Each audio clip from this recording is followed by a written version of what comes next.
kita itu kalau diomongkan, wah kamu kafir, itu marah. Tapi sebenarnya yang kita lakukan tiap hari itu kafir yang tidak tertolong.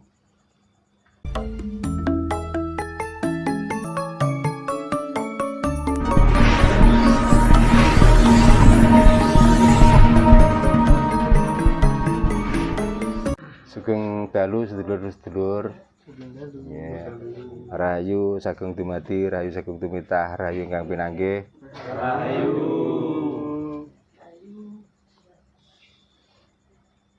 Puji syukur dhateng ngersanipun Gusti ingkang Maha Nasa, Gusti ingkang Maha Suci, Gusti ingkang Maha Wikan, Gusti ingkang Maha Agung, Gusti ingkang Maha Mulya, Gusti ingkang sampun nyipta jagat lan jasad kita sami. Nanggihan wonten ing dalu menika nuwuni dhateng pamundhutipun sederek kita. Nggih niki langsung bahasanya saya rubah bahasa Indonesia ya. Maaf, ini bahasanya saya pakai bahasa Indonesia, masalahnya saudara yang punya hajat di sini adalah dari Subang. Ya mana ya? Iya. Subangnya mana? Subangnya Pusaka Negara. Pusaka Negara. Kalau saya pakai bahasa Jawa, ya paham, tapi enggak semuanya. Jadi saya pakai bahasa Indonesia.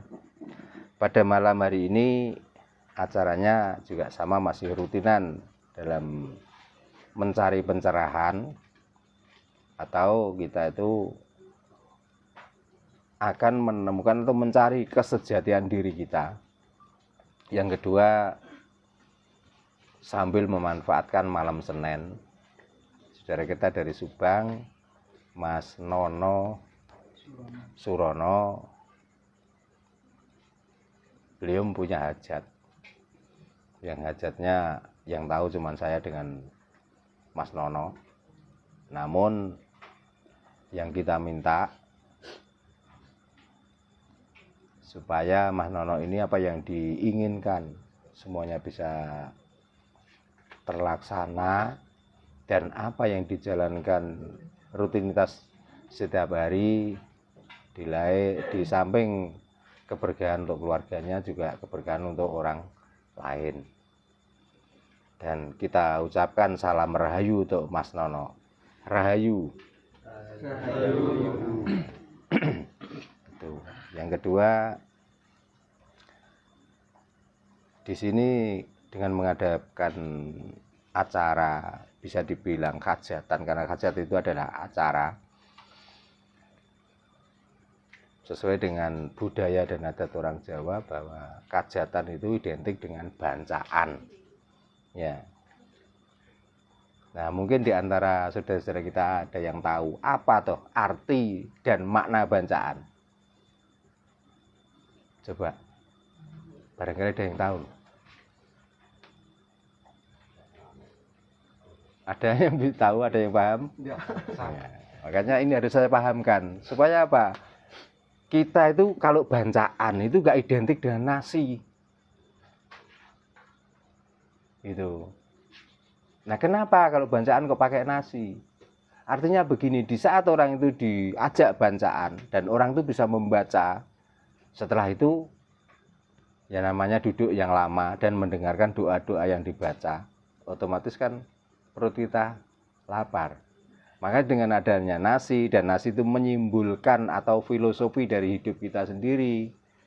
Ya, makanya ada macam-macam nasi tadi, semuanya terbuat dari beras. Tapi karena sudah dibentuk dengan macam-macam, namanya sudah beda-beda. Nah, itu menyimbolkan keindahan budaya Jawa yang sangat luar biasa. Dan di dalam keindahan itu adalah filosofi. Filosofi itu gambaran dari hidup kita sendiri, bahwa ternyata kita hidup itu ya terdiri dari warna, terdiri dari rasa, itulah yang dinamakan hidup. Maka orang Jawa di saat melakukan ritual, melakukan hajatan dan lain sebagainya, mengadakan bancaan. Bancaan itu adalah artinya membaca. Nah, apa yang harus dibaca di saat mengadakan bancaan itu adalah situasi. Itu loh. Situasi apa? Ya situasi hidup kita sendiri. Kalau kita terpaku dari satu benda yang namanya lombok identik dengan rasa pedas.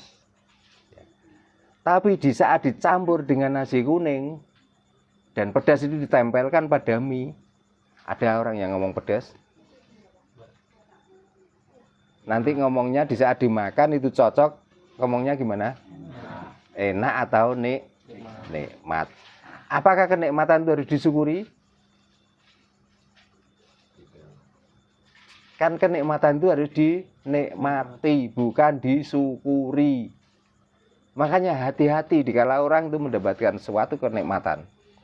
Bersyukur. Kalau kita sudah bisa membaca situasi, kalau belum bisa membaca situasi kok ngomong syukur, itu namanya orang kafir. Ngerti nggih? Paham nggih? Jadi kita itu kalau diomongkan, wah kamu kafir, itu marah.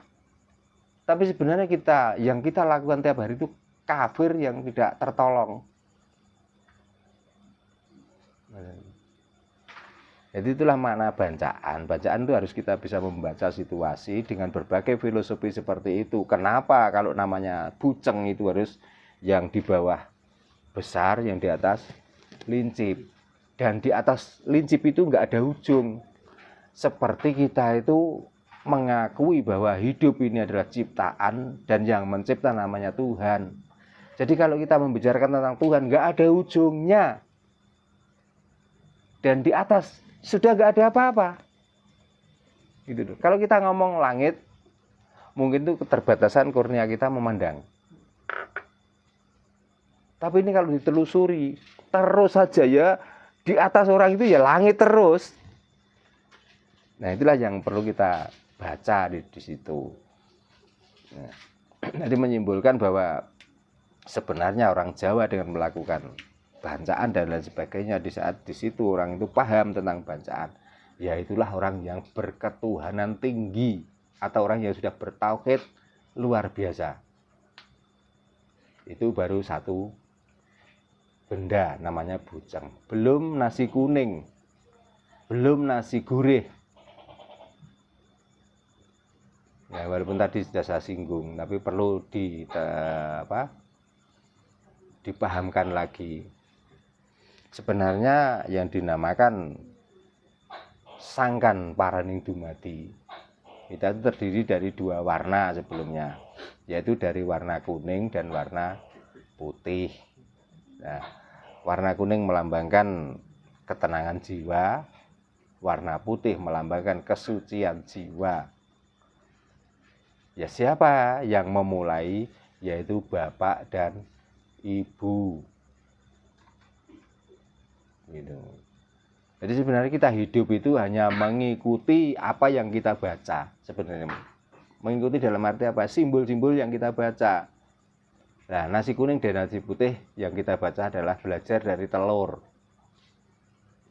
Makanya tadi saya tanyakan, kalau kita sudah membicarakan telur dan dia kalau dienggerami induknya, dia akan menjadi ayam. Yang saya tanyakan, kira-kira telur dengan ayam itu duluan mana? Coba siapa yang bisa menjawab? Karena ayam juga tetasan dari telur, ayam juga akan menelurkan telur. Nah, kalau begitu, maka kalau kita itu mengadopsi dengan bahasa yang kita itu sulit memahami, kita keturunan siapa? Keturunan Adam. Pertanyaannya, Adam itu anak siapa? Coba.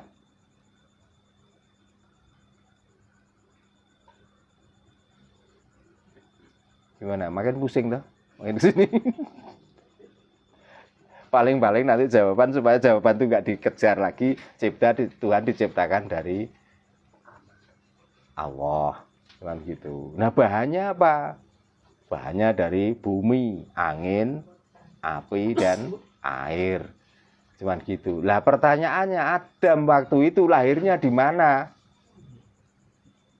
Kan di surga. Nah, surga itu identik dengan keindahan, nggak ada api loh, karena api di neraka loh. Lah kok Adam dibuat dari api, angin, air, dan bumi? Kok setelah dewasa baru diturunkan ke bumi? Nah, ini kalau kita nggak belajar dari telur itu nggak bisa menemukan. Gitu loh. Jadi kalau begitu, duluan mana kita dengan Adam? Pertanyaannya. Kalau dibilang kita itu keturunan Adam, terus Adam itu keturunan kita, itu loh masalahnya. Kan ruwet. Makanya kalau begitu, kita memakai simbol-simbol lah, itulah yang paling tepat. Karena kita menemukan jawaban itu sulit, maka pakai simbol itu supaya kita tuh mantap. Berarti kesucian hati, kesucian jiwa, itu supaya kita itu terjaga. Dan kita selalu menikmati keberadaan kita. Kapan? Ya saat ini. Karena kalau ngomong besok itu nggak ada. Kalau ada itu cuma hari. Tapi di saat besok itu jenengan semuanya ada. Besok itu hilang kok. Yang ada besok lagi. Jadi kalau ngomong besok, berarti jenengan besok kerja ya di saat itu. Pokoknya tanya besoknya harus kerja lagi. Jadi kan besok itu nggak ada. Yang ada itu sekarang. Makanya dengan simbolis yang seperti ini kita harus pandai membaca. Itu namanya bancaan. Ya. Lalu karena kita itu sudah melakukan bancaan, supaya untuk apa kok kita harus membaca? Supaya kita itu enggak kafir.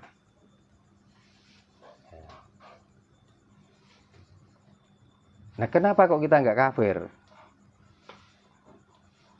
Coba kalau saya tanya, kafir itu apa toh? Coba. Kafir itu perilaku atau kafir itu bahasa? Kira-kira. Kok orang itu semudah itu bilang, wah ini kafir, ini dilarang, ini boleh, ini nggak boleh. Kita itu pokoknya jangan sampai terbelenggu dengan kata-kata kita sendiri, supaya kita itu bebas. Karena hidup ini adalah sebenarnya di dalam ruangan dan waktu. Cuman itu. Jadi waktu yang diomongkan waktu itu ya saat ini, bukan besok. Masalahnya ya kalau kita nyampe besok. Lah kalau enggak. Kafir sendiri itu ngadopsi dari bahasa Arab. Apa artinya? Kafir itu adalah tertutup. Itu namanya bahasa Arab itu kafir. Ya. Makanya orang yang mau pergi supaya barangnya atau perilakunya gak kelihatan itu pakaiannya dimasukkan ke dalam koper. Ya.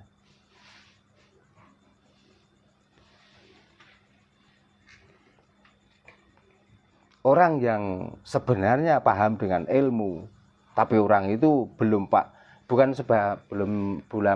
paham. Maksudnya orang yang mengerjakan suatu ilmu, ya, dan orang itu nggak mau mempelajari sampai dalam.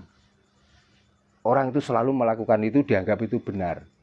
Setelah dianggap itu benar, nanti kumpul dengan orang lain nggak cocok, dia sudah ngomong kafir. Padahal dia penemunya cuman itu saja. Dia tidak bisa membaca atau tidak bisa bancaan atau tidak bisa membaca situasi. Ini kalau sudah kumpul sama orang banyak karena pengetahuannya juga itu saja, dinamakan apa? Dinamakan orang kuper. Lah kuper itulah kafir. Lah kalau hanya urusan dengan Tuhan saja nggak percaya kok kafir itu loh. Apa kira-kira ya Madok? Tidak percaya dengan sunnah saja kok dibilang kafir ini apa ya Madok kira-kira? Orang nggak percaya dengan sunnah tapi hidupnya mewah. Semuanya ada, dia bisa membantu. Apakah itu orang kafir? keberhasilan itu dari ketertutupan kita, atau karena kita itu bisa membaca situasi dan pemahaman sehingga kita bisa mendapatkan sesuatu yang sangat bermanfaat bagi dirinya dan orang lain.